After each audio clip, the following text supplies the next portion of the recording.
আসসালামু আলাইকুম সুপ্রিয় দর্শক, এই মুহূর্তে যে যেখান থেকে আমাদের এই প্রতিবেদনটি দেখতেছেন সবাইকে স্বাগতম জানিয়ে শুরু করছি নতুন একটি প্রতিবেদন। তো দর্শক, প্রতিবেদনের শুরুতেই আমার পরিচয় আপনাদের জানাচ্ছি। আমি মোহাম্মদ বাবুল হোসেন এবং আমি একজন খামারি এবং আমার খামারির বয়স হচ্ছে 16 বছর।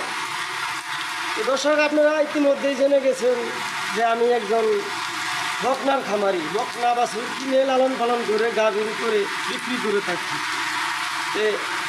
আজকে বকনা লালন পালন বিষয়ে গুরুত্বপূর্ণ একটি কথা বলবো এবং আমি ভিডিও টাইটেলে বলেছি যে গরু লালন পালনের 3টি মূল মন্ত্র। আপনার 1 নম্বর মন্ত্রটি আমি গত পর্বে আপনাদের জানাচ্ছি। আজকে যে বিষয় নিয়ে আলোচনা করব সেটি হবে বকনা পালনের গুরুত্বপূর্ণ একটি দিক। যেমন আজকের পর্বে হবে পার্ট 2 এবং আরেকটি পার্ট থাকবে আগামী পর্বে। সে বিষয়ে আলোচনা করব যে আজকের আমরা যারা বকনা লালন পালন করি, গাভী কিংবা বকনা মানে ফিমেল জেন্ডার জাতীয় গরু যারা লালন পালন করি তাদের জন্য খুবই গুরুত্বপূর্ণ আজকের এই ভিডিওটি। তাই আমি অনুরোধ করবো আপনারা ভিডিওটি না টেনে সম্পূর্ণ ভিডিও দেখবেন, কারণ হতে পারে আপনার গুরুত্বপূর্ণ একটি কথা আপনি দেখলেন না আর আপনি বুঝতে পারলেন না, কারণ সম্পূর্ণ ভিডিও না দেখলে আমার কথাগুলো আপনি বুঝতে পারবেন না। আর আপনি যদি বকনা লালন পালন করতে চান বা গাভী লালন পালন করতে চান তাহলে আজকের কথাগুলো আপনার জন্য খুবই মূল্যবান, খুবই ইম্পর্টেন্ট। তো দর্শক, চলুন মূল আলোচনা শুরু করি। যেমন আপনি যদি আমার গত পর্বের ভিডিওটি দেখে থাকেন তাহলে আমি ধারণা করব আপনি গরুকে খাদ্য খাওয়ানো শিখে গেছেন। এখন আপনি যদি গরুকে শুধু খাবার খাওয়ালে তো হবে না, গরু থেকে তো আপনার অবশ্যই উৎপাদন আনতে হবে, তাই না? কারণ আপনি এত দামি দামি খাবার খাওয়াচ্ছেন, অনেক টাকা দিয়ে গরু কিনেছেন, এখন যদি আপনি গরু উৎপাদনের আওতায় না আনতে পারেন তাহলে কিন্তু আপনি খামারে লস খেয়ে যাবেন। তাই উৎপাদনে আনতে হলে উৎপাদনের প্রথম যে দিকটি হলো তারই নাম হলো জননতন্ত্র। আর আজকে জননতন্ত্র বিষয়ক গুরুত্বপূর্ণ কয়েকটি কথা বলব। যেমন আমরা যারা বকনা কিনে থাকি অনেকেই আমার কাছে ফোন দেয় বা বিভিন্নভাবে খামারে গেলে দেখতে পারি যে বকনা কিনে আনছে, এখন আর গাভিন করতে পারতেছে না।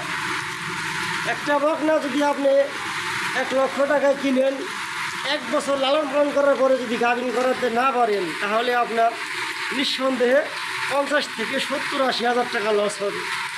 তাই বকনা গাভী লালন পালনের ক্ষেত্রে জননতন্ত্র এবং কি গাইনোকোলজি বিষয়ক জ্ঞান আপনাকে অর্জন করতেই হবে। তাই আজকের কথাগুলো আপনি শুনুন। যেমন আমাদের বকনাগুলো এই যে আপনারা দেখতে পাচ্ছেন, এই যে আপনারা এই পাশে দেখতে পাচ্ছেন যে আমার পিছনে আপনি এই মুহূর্তে বৃষ্টি হইতেছে, যার জন্য আমি ভিডিওটা কালারিং ভালো করতে পারতেছি না। এই যে আমার পিছনে যে বকনাগুলো দেখতে পাচ্ছেন এগুলো প্রত্যেকটি বকনা গাভিন হয়ে গেছে। একটি বকনার বয়সও আপনার 18 মাস হয় নাই, 18-র নিচে হবে। এগুলো দেখেন, এই যে একবার সিমেন্ট দিয়েছি অলরেডি গাভিন হয়ে গেছে। আর এই কাজটি করতে পারলেই বকনা লালন পালন লাভ করা সম্ভব। তো দর্শক, চলুন আমি কীভাবে বকনা গাভিন করি এই কথাটি বুঝলে আপনি বুঝতে পারবেন আজকের আলোচনার বিষয়। যেমন আমি যে বিষয় নিয়ে কথা বলতে চাইছিলাম সেটি হচ্ছে জননতন্ত্র। জননতন্ত্র গুরুত্বপূর্ণ একটি দিক। আপনি জননতন্ত্র সম্বন্ধে না বুঝলে আপনার গরু সঠিক সময় হিটে আসবে না, এবং হিটে আসলেও বারবার বীজ দিবেন, কনসেপ্ট করবে না, আপনি এই সমস্ত জটিলতায় পড়ে যাবেন। তাই অবশ্যই আপনার এই জননতন্ত্র সম্বন্ধে শিখতে হবে। তাই আপনি গরু শুধু কিনলেই হবে না, গরু কিনার আগে, খামার করার আগে এই সমস্ত বিষয় একটু শিখে নেবেন।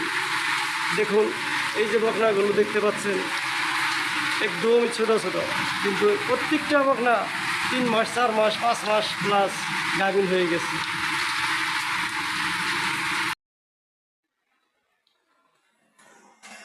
তো দর্শক, জননতন্ত্র বিষয়ক জ্ঞান যদি আপনার থাকে তাহলে যে দেখতে পাচ্ছেন লাল গরুটি, এই গরুটি বাচ্চা দিয়েছে আজ থেকে আপনার 58 দিন আগে। 58 দিনের দিন পরবর্তী সিমেন্ট আমি দিয়ে ফেলেছি। দেখুন এই যে বকনাটি বর্তমানে 12 লিটার 10 লিটার দুধ দহন করতেছি। বাচ্চা দিছে 58 দিন আগে। 58 দিনের দিন আজকে সকালে এই গাভীকে সিমেন্ট দিয়ে দিলাম। ইনশাল্লাহ কনসেপ্ট করবে, আপনারা দোয়া করবেন। এখন এইটা যদি কনসেপ্ট করে ফেলে তাহলে আপনার 11 মাস পর পুনরায় বাচ্চা দিবে। যেমন বর্তমানে বাচ্চার বয়স 2 মাস, আর কনসেপ্ট করে থাকলে আরও 9 মাস লাগবে। তাহলে 11 মাস পর পুনরায় বাচ্চা দিবে এই গাভীটি। একটা গাভীকে যদি বছরে একটি করে বাচ্চা নিশ্চিত করতে পারেন তাহলে আপনার গাভীতে লাভ হবেই হবে। আমি গ্যারান্টি দিয়ে আপনাকে বলে দিলাম। আপনার কাজেতে এই গাইনোকোলজি বিষয়ক জ্ঞান যদি আপনি অর্জন করেন, অতি সহজে আপনি গাভী লালন পালন খামার করে ভালো লাভবান হতে পারবেন। দেখতে পাচ্ছেন এই যে এগুলো গাভীন বকনা, একেবারেই কম বয়স। আপনি বকনাকে খাদ্য খাওয়ানো, যেমন আমরা প্রতিদিন 2 কেজি দানাদার খাদ্য খাওয়াই। এর মধ্যে আপনি ছোলা বুটের ভুসি, তারপর গমের ভুসি, খেসারির ভুসি, সয়াবিনের খোল, তিলের খোল, এই সমস্ত ভালো ভালো হাই প্রোটিনের খাবার মিশ্রণ থাকে।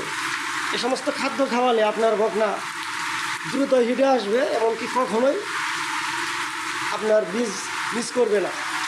তাই খেয়াল করবেন, একটু খাদ্যের দাম হলেও পরিমাণে আপনি কম দেন, সমস্যা নেই, কিন্তু আপনি ভালো ভালো খাবার গরুকে খাওয়াবেন। কারণ আপনি যদি টাকা বাঁচানোর জন্য গরুকে খাবার কম দেন তাহলে আপনি গরুর খাবার থেকে লাভ করতে পারবেন না। দেখতে পাচ্ছেন এই যে আমি প্রতিদিন 2 কেজি দানাদার খাদ্য খাওয়াই। এবং আপনি গরু হিটে আনার যদি সময় হয়ে গেছে, হিটে আসতে দেরি হয়, তাহলে আপনার বিভিন্ন মেডিসিন আছে, তারপরে গিয়ে হরমোন জাতীয় মেডিসিন আছে, এসব কিছু প্রয়োজন হতে পারে। হ্যাঁ, আপনি এসব দিকগুলো বুঝে গেলে আপনার গরুগুলো দ্রুত হিটে আসবে। ওই যে দেখতে পাচ্ছেন ওই সেটা আমার ছোটো ছোটো বাচ্চাগুলো, ওগুলো এখন আমি বীজ দেওয়ার স্টেজে রেখে দিয়েছি। ইনশাল্লাহ হিটে আসবে, কোনোটা আসতেছে। দেখতে পাচ্ছেন এই যে বকনাগুলো। বাহিরে প্রচুর বৃষ্টি হচ্ছে, যার জন্য আপনাদের সব বকনাগুলো দেখাতে পারতেছি না। তো আপনি বকনা যদি হিটে না আসে তাহলে আপনাকে অবশ্যই এই সমস্ত ভালো ভালো দানাদার খাদ্য এবং কিছু মেডিসিনও খাওয়ানো লাগতে পারে।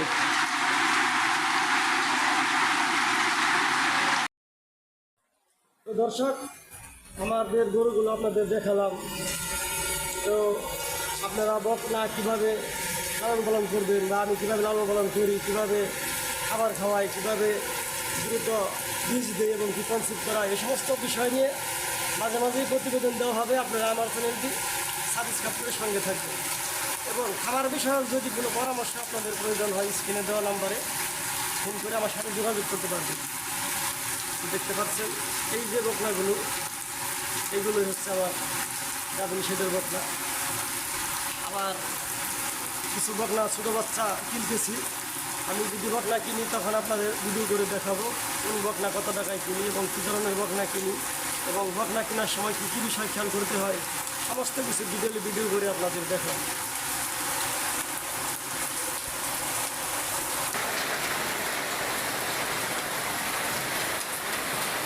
আসলে গরু লালন পালনে 3টি বিষয় খুবই গুরুত্বপূর্ণ। একটি হচ্ছে পরিপাকতন্ত্র, যা আমি গত ভিডিওতে বলেছি, আর আজকে আপনাদের সঙ্গে আলোচনা করলাম জননতন্ত্র, এবং আগামী পর্বে আলোচনা থাকবে 3 নম্বর যে বিষয়টি, সেটি হচ্ছে গাভীর উলানের সুরক্ষা, ম্যাস্টাইটিস।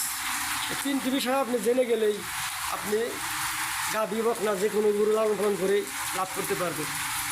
তো দর্শক, আগামী পর্বে ভিডিওটি পেয়ে যাবেন। তো আজকে আর কথা বাড়াবো না, আপনারা ভালো থাকবেন। আসসালামু আলাইকুম।